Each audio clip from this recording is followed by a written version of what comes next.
Le decía en la apertura del programa que considero muy importante la selección el próximo domingo y me dirán, uy, pesado, sí, pero sí es en provincia de Buenos Aires, pero sí, se sabe qué pasa, que provincia de Buenos Aires concentra el 40% del padrón electoral nacional, por ejemplo, es un país dentro de otro país, La Matanza tiene más de 1 millón de electores, es una barbaridad, de electores, no estamos hablando de habitantes, de electores.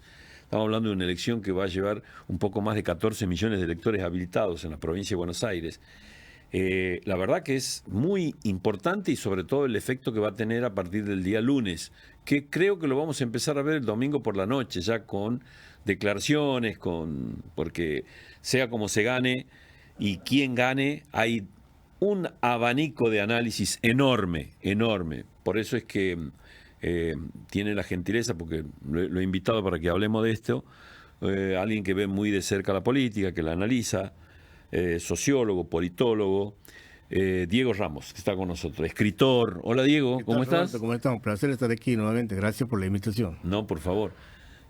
¿Consideras también que es muy importante para Argentina lo del domingo, más allá de que es en Buenos Aires, está a 1.200 kilómetros? Sí, la verdad que más allá del kilometraje que hay, lo del domingo es una bisagra. Lo del domingo es un punto de inflexión porque si bien hay mucho intento de querer minimizar la elección del domingo, la preocupación es mucho más alta. Sobre todo la preocupación por parte del gobierno, ¿no?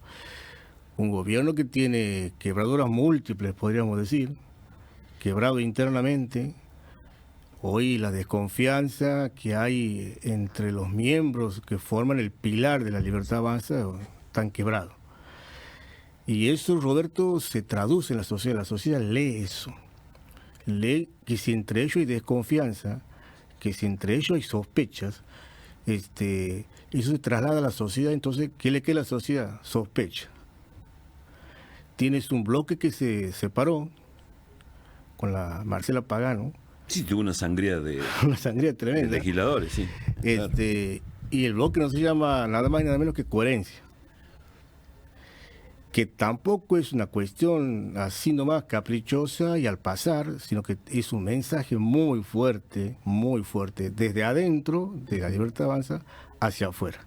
Pero ¿no has notado que, por ejemplo, si bien es cierto, eso le puede pasar a cualquier partido político, a cualquier bloque, de hecho que creo uno de los partidos políticos que más se atomizó en la historia fue, por ejemplo, la Unión Cívica Radical a nivel nacional, pero esto ni siquiera puede considerarse un partido todavía, pero lo llamativo es que esa sangría que se produce en forma legislativa y que le restan votos para ese espacio, es como si estuviésemos en una pelea en la calle Corrientes, una pelea de tribuna. Exactamente. No de congreso, donde debería estar obviamente la discusión de otro nivel, ¿no? Exactamente. Fíjate, Roberto, que no solamente se traduce esto de que estamos marcando acerca de la desconfianza o de la coherencia, sino también esto que vos estás marcando, ¿no? Los partidos políticos tradicionalmente en la historia de cualquier país estaba marcada fundamentalmente por los principios, por las ideas, por los contenidos, por la racionalidad política, ¿no? Por el aporte que cada uno puede hacer. Exactamente.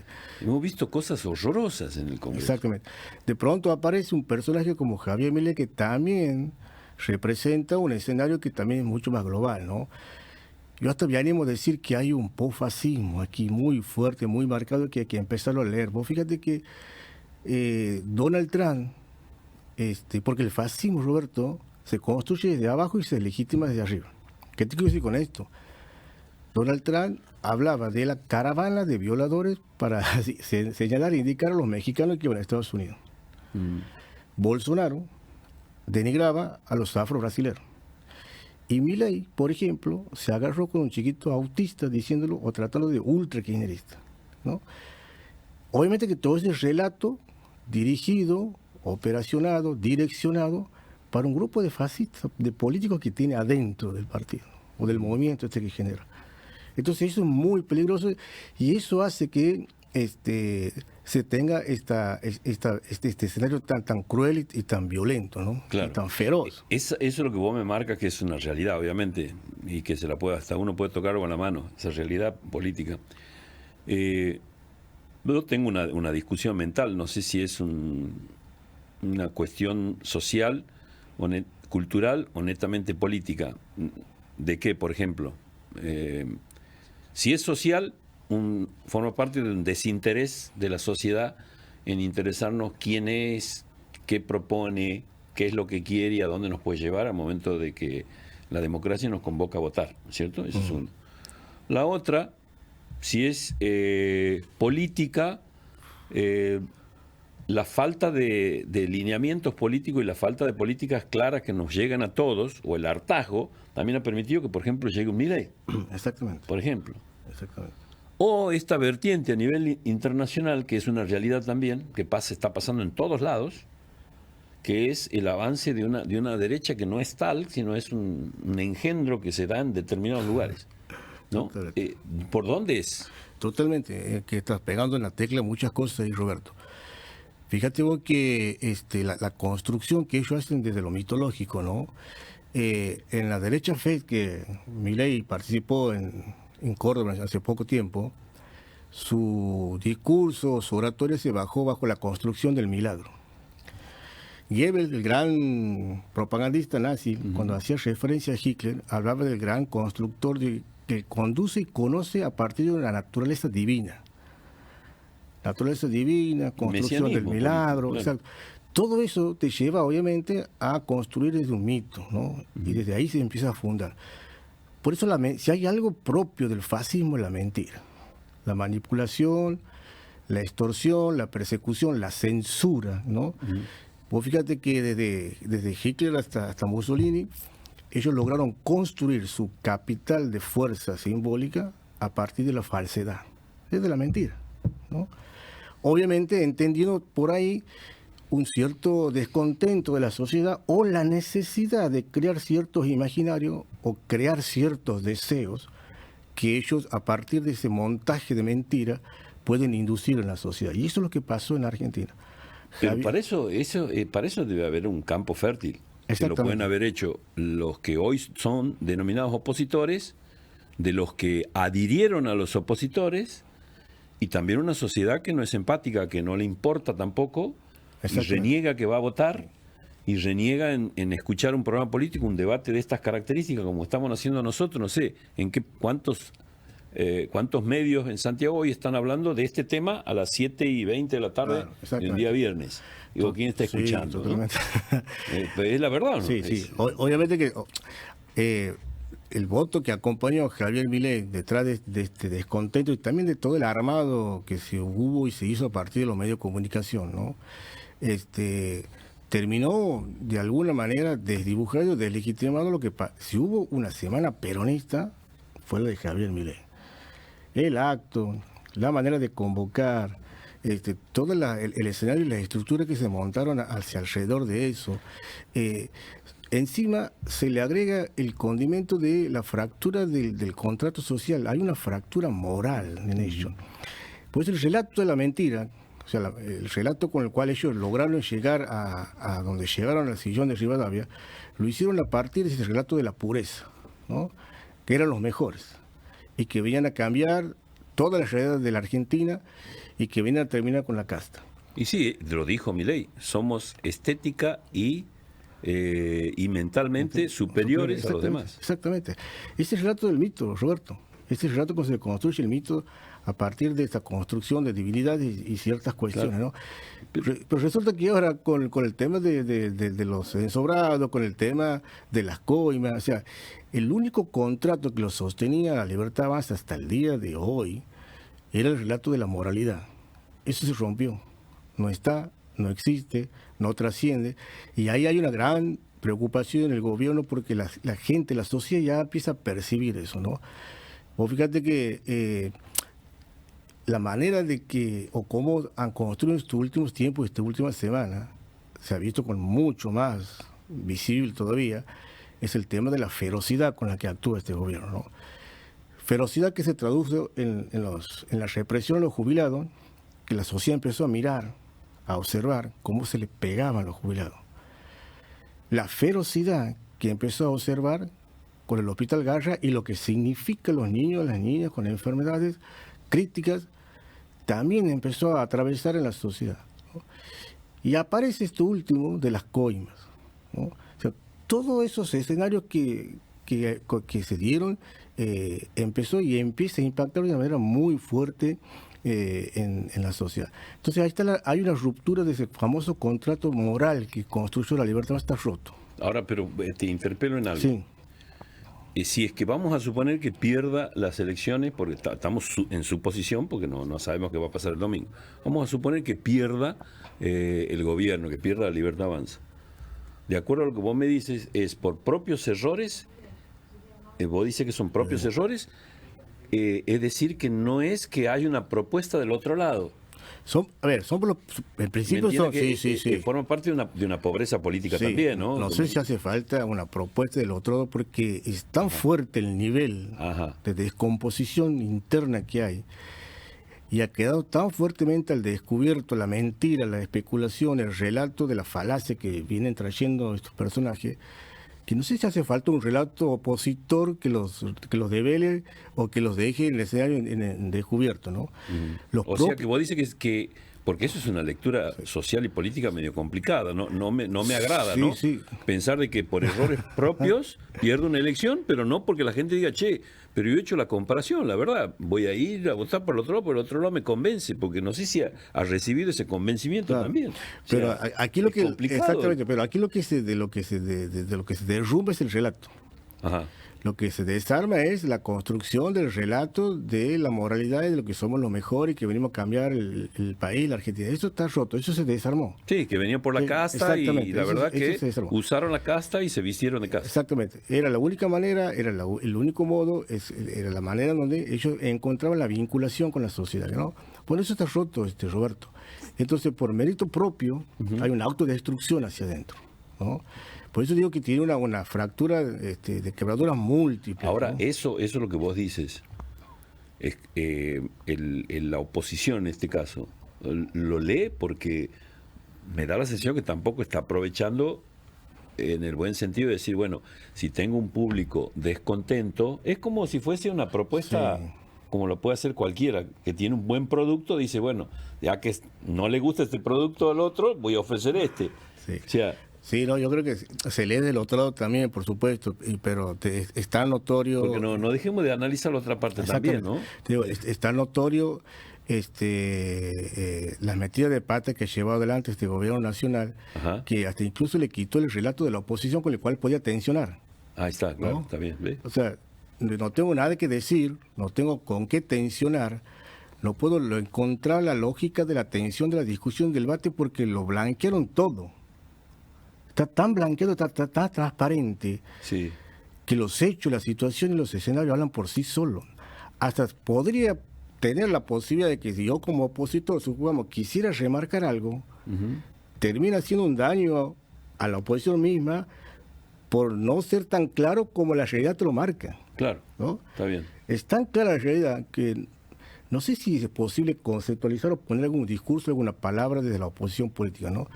Entonces le están dejando a la sociedad que lo empiece a asimilar, y hay que ver si lo puede llegar a digerir. El acto de Milei, el cierre de campaña, cuando habló del empate técnico, ahí me parece que ahí está la clave, en esa palabrita, en esa frase. Hay un empate técnico.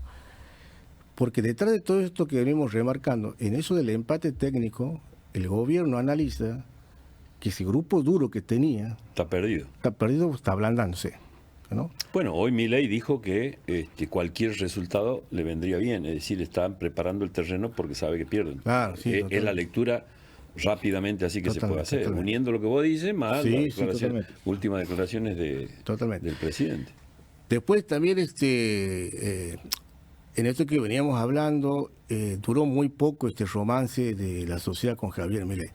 La sociedad argentina no es una sociedad violenta, no se caracteriza por la violencia, no se caracteriza por el agravio, al contrario, las construcciones políticas que se dieron en este país, desde los movimientos políticos, los partidos políticos, siempre tuvo el sentido de la otredad, ¿no? Siempre el respeto hacia las personas, siempre en defensa de las minorías, siempre en defensa de los más desprotegidos, siempre buscar tratar de resolver las materialidades de la vida irresueltas, el estado presente, las decisiones políticas presentes, ¿no?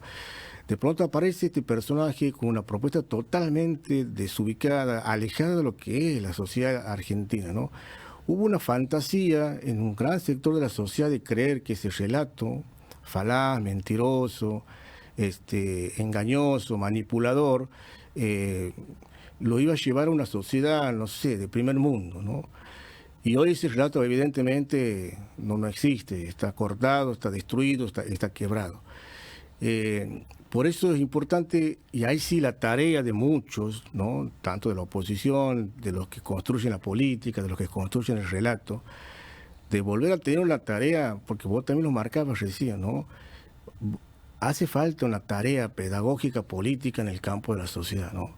Sin duda. Estos errores que se están encontrando, estos escenarios que empiezan a emerger, hace falta asumirlos, decodificarlos, traducirlos, transmitirlos, madurarlos, proyectarlos y volver a poner en escena una práctica política que sí verdaderamente te vaya indicando, te vaya señalando de que la política empieza a tomar otro rumbo en la Argentina, ¿no?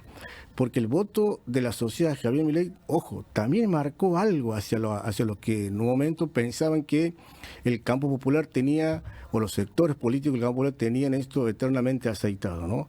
Eso significa evidentemente que hace falta una gran revisión, hace falta un gran compromiso, hace falta incorporar nuevas generaciones al ámbito del espacio de la política y de los espacios públicos y de la lucha del Pero hay que sentido de la empezar política. por involucrarse. Exactamente. O sea, no digo que mañana vayas y agarres un tarro de pintura y salgas a pintar paredes de tu partido político. No. A veces a lo mejor no es necesario, pero por lo menos interiorizar de lo que opinan los candidatos. O sea, la falta de... el proceso de Javier Milei, para mí, y vos como sociólogo... opinar respecto sobre una pequeña síntesis que puedo hacer. Creo que nos ha interpelado como sociedad y nos ha marcado un defecto, la falta de empatía. Exactamente. Porque los universitarios salieron solos, nadie los apoyó. Los jubilados salieron solos, nadie los apoyó. Ayer había todos discapacitados y nadie apoyó a nadie. Por decirte algo, y esto lo repito, lo he dicho en varias oportunidades, cuando gaseaban a los jubilados, no vi ningún centro de jubilados hacer un comunicado repudiando esa actitud. Y estaban gaseando a un par. O sea, creo que Milei nos ha hecho interpelar, por lo menos a mí, me ha hecho interpelar y mirar a la sociedad con una falta de empatía enorme y de compromiso. Totalmente. Mira, este gobierno intentó construir el sentido de la política a partir de una descerebración, ¿no? Salir de lo cerebral, producto de lo tecnológico, ¿no? Y a partir de la psicopatía, ¿no? No te duele nada, no te conmueve el otro, y todo lo puedo resolver a partir de las redes, ¿no? Ese fue el gran intento de este gobierno. No construir del sentido político, no construir de la otredad, no construir de la razón, sino a partir de esta fisonomía que están intentando todavía, ¿no? De colocarla no solamente en Argentina, a nivel mundial, colocar esta idea de que se construye a partir de una descerebración, ¿no? No hay que pensar, no se usa el cerebro, que usa la tecnología, las redes, lo más simple posible, y la psicopatía.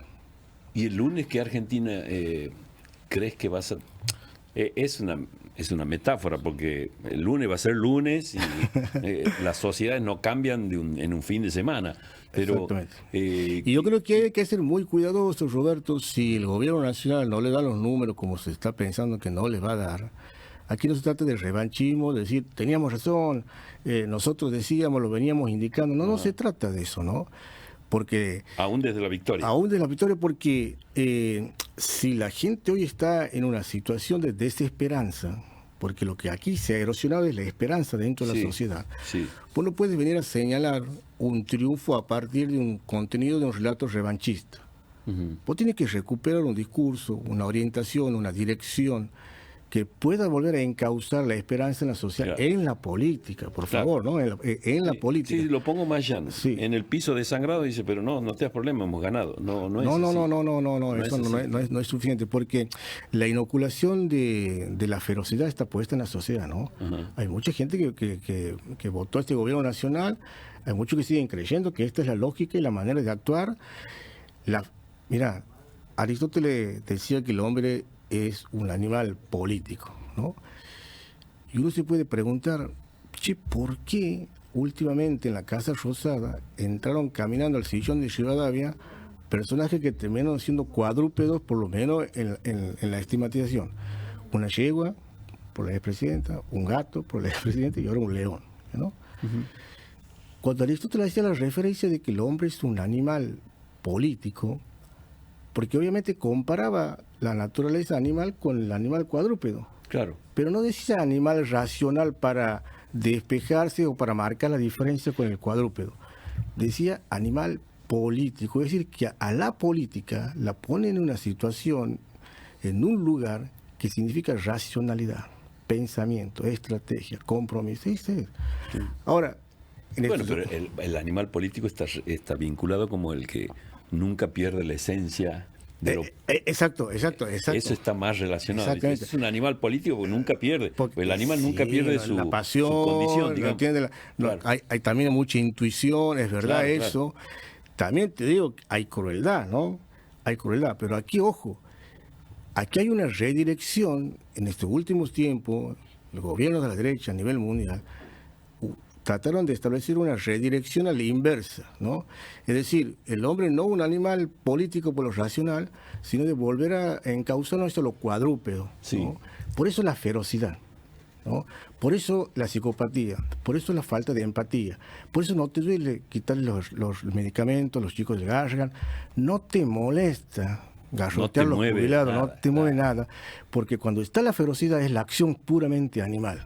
Claro. Entonces ahí vos tienes un león. Entonces, un poco para sintetizar, lo que vos dices que está bueno el mensaje ese, me parece que no lo he escuchado en ningún lado, que aún en el triunfo, vamos a suponer que sea el espacio de Kicillof que triunfe en la provincia de Buenos Aires, es un buen síntoma como para decir, bueno, hay que construir otra sociedad, hay que construir otro mensaje, otro diálogo, otra forma de hacer política. Exactamente. Desde ese punto ahí de se va a marcar la diferencia que está faltando. Ajá. ¿No? Porque si hay algo que tiene la política es la creatividad, si hay algo que tiene la política es la novedad, ¿no? Porque la política tiene... Y esencialmente está orientada al ser humano. Exactamente. Ahora, si vos vas a volver a repetir con el mismo discurso, con la misma chicana, ¿no? Entonces la pregunta es ¿dónde está la novedad? ¿Y dónde está el cambio? ¿Dónde Claro. está el cambio? Entonces Claro. hay que empezar a pensar en Está que bueno tienes una sociedad en donde ya viene golpeada, está desmoralizada, está desorientada porque le creyeron, está desorientada. ¿Cómo se recupera? ¿Cómo se recoge todo eso? ¿No? Bien. Y hay que ser muy cuidadoso. Y la política tiene que volver a recuperar ese cauce de otredad, ese cauce de respeto, ese cauce de contención, ese cauce de fraternidad. De eso se trata la política, ¿no? Está bien, está de bien. volver está a acompañar. Sí, buen mensaje, no lo había escuchado. Muy bueno, te felicito y me alegra que pienses así, porque en definitiva está en la responsabilidad de los dirigentes encauzar. Exactamente. Y si algo está malo, bueno, está bien, le ganaste al malo, pero hacer la convocatoria para cambiarlo. ¿No? Exactamente. Y hay un doble desafío porque si se logra el triunfo, porque lo del domingo se lo va a tomar literalmente a nivel nacional esto. Sí, Esto repercute en indefectiblemente. todo el territorio. Entonces, si hay un triunfo, ojo, volvamos a recuperar la memoria de por qué el campo popular perdió las últimas elecciones presidenciales. Volver a recuperar la memoria de los elementos, los condimentos, de las situaciones, de las debilidades, las dificultades, de por qué se permitió que un presidente que hoy tenemos, como Javier Milei, llegue al lugar donde está hoy.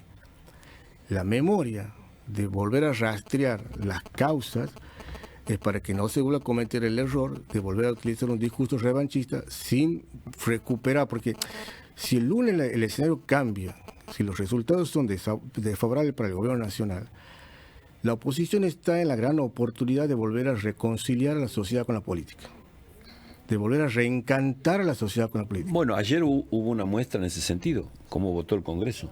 Totalmente, Trabajó de Congreso. Exactamente. Yo ayer Roberto. valoricé eso, tanto en diputados como en senadores.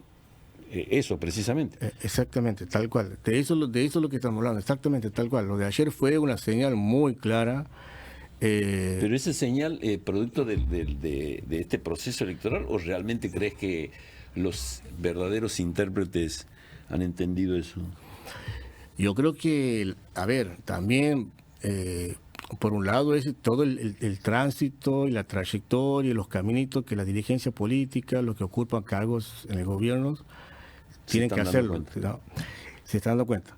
Pero también se están dando cuenta porque hay un movimiento social. En la Argentina nunca dejó de haber un movimiento político y social, ¿no? Ese movimiento político y social en la Argentina es una ventaja que tiene el territorio nacional, Sí, ¿no? sí. Entonces, eso es lo que mantiene y va a seguir manteniendo la gran agenda de lo que verdaderamente la representatividad de los sectores tiene que hacer, ¿no? Lo que vos dices es una realidad, porque hemos venido cambiando de color político en las últimas 4 elecciones. Ha ido cambiando los procesos políticos. Y ese sentimiento que vos dices, o mejor dicho, ese ADN, es cuando te decían, vamos a Venezuela, Argentina. El argentino no va a permitir nunca ir a Venezuela. No, por supuesto. Porque que no. están los instrumentos democráticos y la sensación de que no, hacia ahí no vamos. Hay cosas que no se negocian en la Argentina. No, exactamente. Hay cosas que no Eso se más o menos exactamente. Hay cosas que en Argentina no son negociables. Hay cosas que en la política y en la democracia argentina no son negociables. Ese cartelito de nunca más kirchnerismo también fue un tiro en el pie, ¿no? También fue un tiro en el pie. El cajón de Herminio Iglesias. Exactamente, me estaba por decir eso, exactamente. Porque hay simbólicas que en la sociedad argentina no son negociables y no están para jugar. Sí, hay cosas que no se negocian. Y esto fue un tiro en el pie. Bueno, en esta semana vinieron dando tumbo tras tumbo. El acto del cierre de campaña de Javier Milei fue el escenario de lo que realmente está viviendo y sintiendo. Es la radiografía interna de adentro, es el corazón, es el pulmón lo que se ha visto ahí. Hay una enfermedad muy grave dentro de ese sistema de, entre comillas, partido político. Hoy me decían unos amigos de Buenos Aires que hay una preocupación enorme. Se patinaron $120.000 que eran para los fiscales, para todo el trabajo logístico que debía hacerse para la selección. Y vinieron a cambiar un sistema de casta. Sí, totalmente. Por no sé. Bueno, Dieguito, te agradezco, muy interesante la charla. La vamos a volver a repetir antes del domingo de octubre, si Dios quiere. Eso. Porque uno no sabe en qué país vamos a estar previo a las elecciones. Y no es que estoy abriendo algunas cuestiones raras, no, sino simplemente porque la Argentina cambia permanentemente. La sorpresa de Libra en febrero, al mes pasado las coimas. Sí, ya Libra quedó como si fuese un té infantil, al lado de lo que... Un batine, claro. Claro, una cosa así. Entonces, Argentina nos puede sorprender así, bueno, por eso más allá de todo, prefiero vivir aquí, no en Suiza, que debe ser aburrido. ¿Que no? Totalmente. No, totalmente, Roberto. No te tienes que dormir cuando ya te entra otra noticia, chido. Esto, al día siguiente, ¿cómo se lo maneja? Bueno, Dieguito, muchas gracias. Muy interesante. Gracias, muy interesante. Vamos a volver a conversar.